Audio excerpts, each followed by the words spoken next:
X570 motherboard settings. Do you really need to tweak it? Yeah, you do. You should have the latest adjusted BIOS. The guide will be focusing on reducing input lag and improving system responsiveness.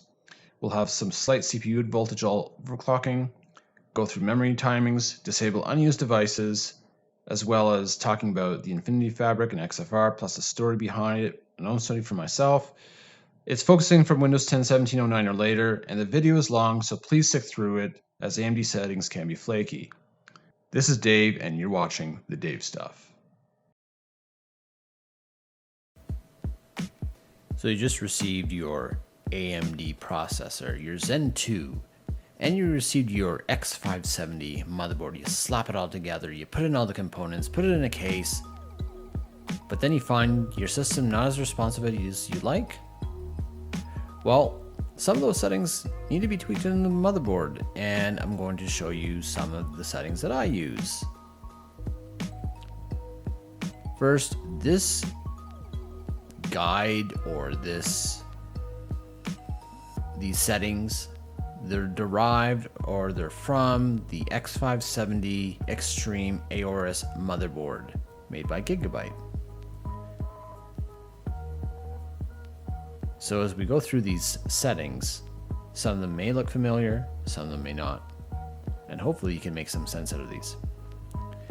First, in this section, the first 4 settings are all set to automatic.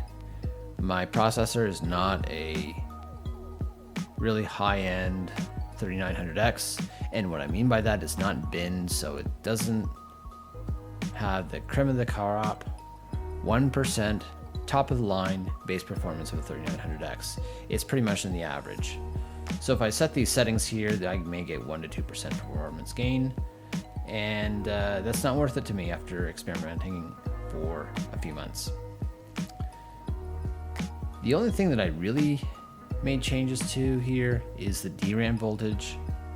I set this to 1.37 volts, and I set the XMP memory profile to the RAM kit that I have, which is a 4x16 G.Skill Trident Z Neo kit.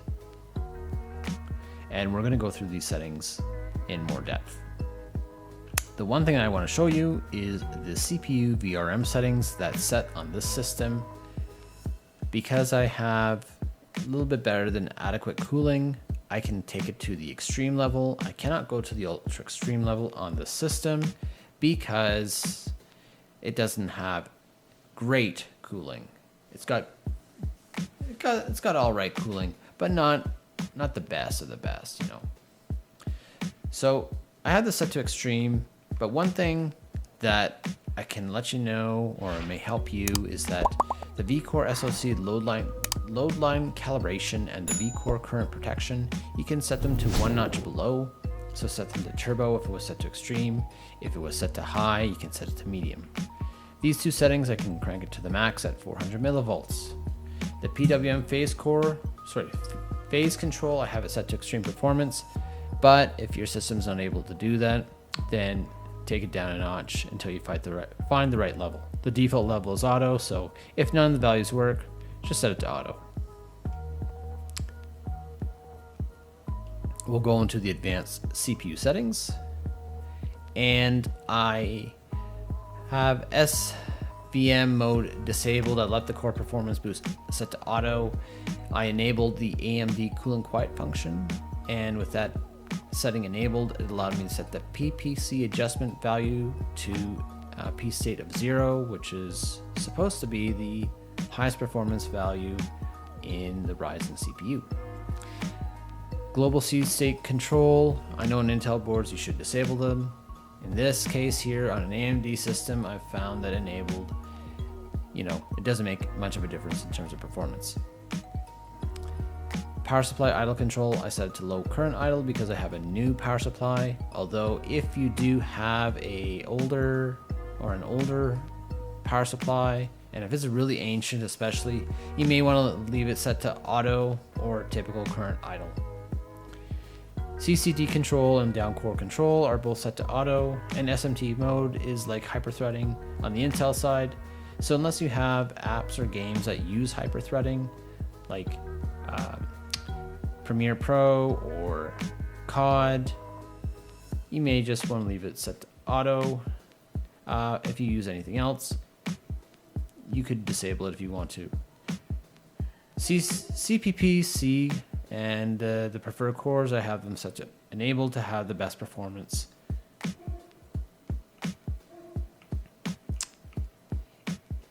Now, I'll go to the one thing I want to make a note of is the XMP high frequency support. I left it set to auto just so that it is following the settings that are set up for the memory or the RAM, not risk creating some sort of weird issue. So I went to the advanced memory settings and I'm going to go to memory sub timings. All these settings that are in here, with the exception of TRC, I've taken them from the DRAM calculator, and these were all plotted in here through the Ryzen Master app. Now the rest of these settings in here are set to auto because of the way that the Ryzen Master app is set up. I don't know why it is, but that's the way it is. So I'll close that. Next, settings, platform power. I only adjusted the bottom two settings. I set them to disabled, as I have no need for wake on LAN power management or high precision event timer. I left it disabled. IO ports, I disabled the HD audio controller on my system only because I use an external sound card, a Sound Blaster G6 as a DAC, if you will. But outside of that, I have the PCI TBT support disabled. I left the bifurcation set to auto, and I've disabled the second LAN controller because I'm only using one LAN port. USB configuration settings, I left the USB mass storage driver support enabled. I disabled all the other settings. However, if you do use Linux, or you're trying to install Linux and you are trying to also install Windows, you may want to enable them, as you could create an issue installing those systems or running those systems. Once Windows 10 is booted, however, you do not need to have these enabled, as the system should take care of itself. NVMe configuration, there's nothing really here to see. All it does is just test your NVMe drives. So I've got 3 500 gig 970 Evo Plus drives from Samsung. SATA configuration, I have it set to AHCI for the SATA mode. I do not recommend the RAID mode, only because if you do encounter a weird issue and you are in a RAID situation, you have to enable and add all the RAID drivers separately, which consists of 3 drivers and takes 5 minutes to do it, and that adds up after a while. So unless you want to do that, I'd leave it off because you don't really see much of a performance gain. If anything, you may see a performance loss. NVMe RAID mode and chipset SATA port enable, I have it set to disabled because I don't have any SATA drives on my system. You likely do, and if you do, you want to leave the SATA mode enabled. Network stack configurations, just to stack your network cards that are on your motherboard. Most people won't do it. You don't get a performance gain. If anything, you may get a performance response decay by doing that. Miscellaneous, I have the first 3 settings set to off. I have the onboard debug port LED set to on for diagnoses. PCIe slot configuration, I left it set to auto. I do not have PCIe 4 hardware installed right now besides the board that's compatible. However, if I end up getting the next NVIDIA card, I want it set to auto so I don't encounter an issue from a performance perspective. From there, 3D Mark, that's a useless setting. IOMMU, I have it disabled because I don't use virtualization. The CPU FTPM has to do with security, and trusted computing also has to do with security. So if you enable these settings, note that you may have a performance response time increase. However, if you want to secure your system, feel free to do so at your own leisure. AMD Cbs settings, I left all the settings in here set to automatic. performance, I have this also set to auto, so I did not touch it. Prefetcher settings, I left them set to auto because I had some random input latency spikes and hardware page faults with it being forced to enabled. So I left them as auto so the system can make the determination if it needs to be on or not. DRAM configuration control, I have it set to auto because it's controlled in another section. XFR enhancement. These settings, I actually got them because of going through a RAID type setup on the system when I was tinkering with it a few months ago. And it went to the backup BIOS, which doesn't happen often. And it had these settings populated. So I thought, well, this might improve my stability. And it does. So you can try these settings, see if they help you. You can take a screenshot of this, go back to it at any time. From there, I go to accept, and I leave the precision boost overdrive settings to automatic. I will go back and AMD overclocking, go into the CPU overclocking, have it set to manual. DDR and Infinity Fabric frequency. One thing to note here, the settings that I set up in the memory section before, as mentioned, were from the Ryzen Master Utility. However, it programs every other setting in here, which I don't understand, but a lot of these settings are in hexadecimal. So most people won't be able to comprehend the translation unless they have some sort of hex or to decimal converter or vice versa, which is in normal numbers. At any rate, these are the settings that are set up in here. So I'll just page down so that you can see them as we go through them. I'm not going to read them off, but you can certainly look on the screen to take a look and take a picture and with your phone or print screen or snapshot or whatever and capture that info and give it a whirl. And these settings are all from the Ryzen DRAM calculator. And I'll link that in the video description. DRAM controller configuration, the 2T setting here, I recommend leaving it set to 2T if you have a 4-stick kit for compatibility reasons.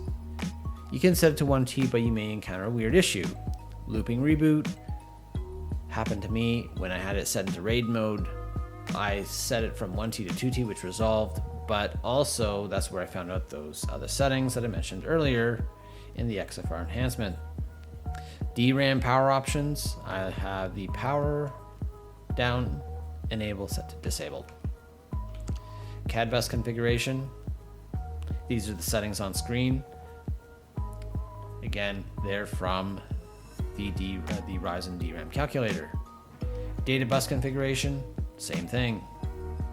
And I have to say, this is from the DRAM, the Ryzen DRAM calculator 1.6 or 1.61.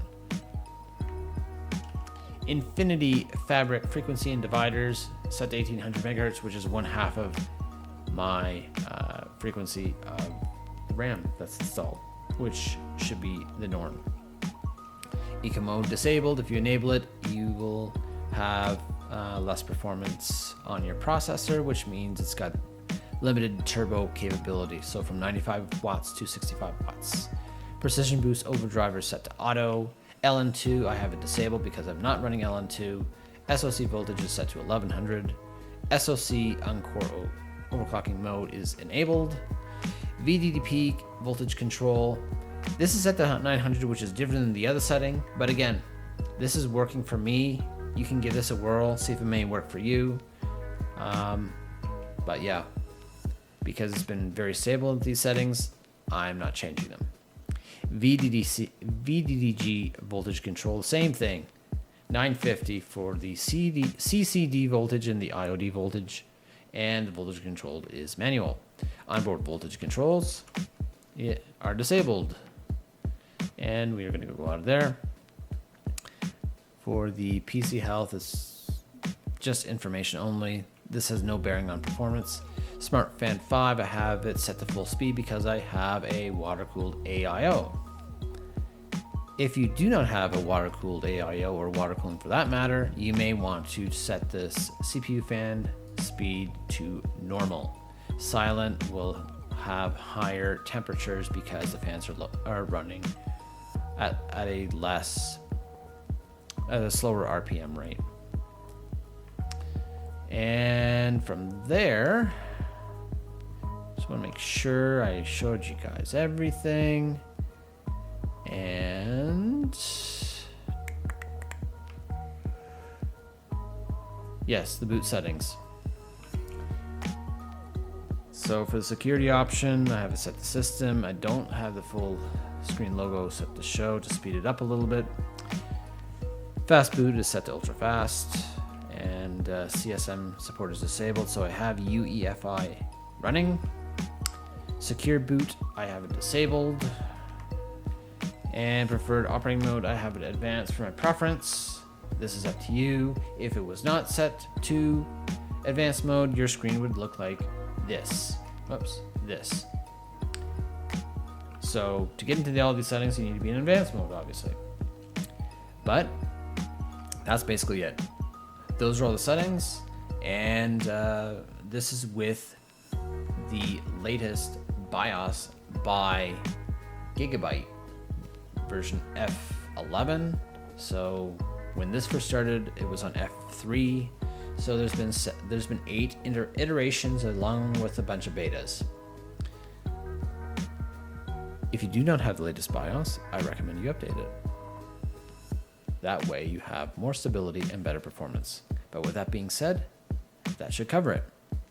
I hope you like this video.